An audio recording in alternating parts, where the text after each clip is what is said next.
ചതിയാനം നോക്കുക. മറ്റൊരു കാര്യം കൂടി പറയാനുണ്ട്. വഴിമുട്ടി നിൽക്കുന്ന നമ്മുടെ കുണ്ടറ മണ്ഡലത്തിലെ വികസന പ്രവർത്തനങ്ങൾ ഇനി സുഗമമായി മുന്നോട്ട് പോകണമെങ്കിൽ സഖാവ് എസ് സജികുമാർ നിയമസഭയിൽ ഉണ്ടായിരിക്കണം. നമ്മുടെ നാടിന്റെ ശബ്ദം നിയമസഭയിൽ ഇങ്ങനെ മുഴങ്ങണമെങ്കിൽ നമ്മുടെ എസ് എൽ സജികുമാർ നിയമസഭയിൽ ഉണ്ടായിരിക്കണം. അതിനിപ്പോ ചെയ്യേണ്ടത് എന്താണ്? ഏപ്രിൽ 9 പോളിംഗ് ബൂത്തിൽ നിങ്ങൾ ചെല്ലുമ്പോൾ അരിവാൾ ചുറ്റിക നക്ഷത്രം എന്ന ചിഹ്നം മാത്രം അങ്ങോട്ട് ഓർത്ത് സഖാവ് എസ് എൽ സജികുമാറിനെ പമ്പിച്ച ഭൂരിപക്ഷത്തോടെ വിജയിപ്പിക്കേണ്ട ഉത്തരവാദിത്വം ആർക്കാണ്? നമുക്കാണ്.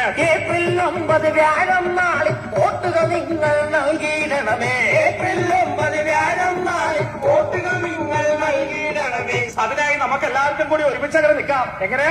നമുക്കങ്ങട് ഒരുമിച്ച് എല്ലാവർക്കും അങ്ങോട്ട് നിൽക്കാം. അപ്പോ നമ്മുടെ ചിഹ്നം മറക്കണ്ട. എന്താണ്? അരിവാൾ ചുറ്റിയ നക്ഷത്രത്തിൽ എസ് എൽ സജീവ തിളങ്ങിയിടട്ടെ. അരിവാൾ ചുറ്റിയ നക്ഷത്രത്തിൽ തിളങ്ങിയിടട്ടെ. അതെ.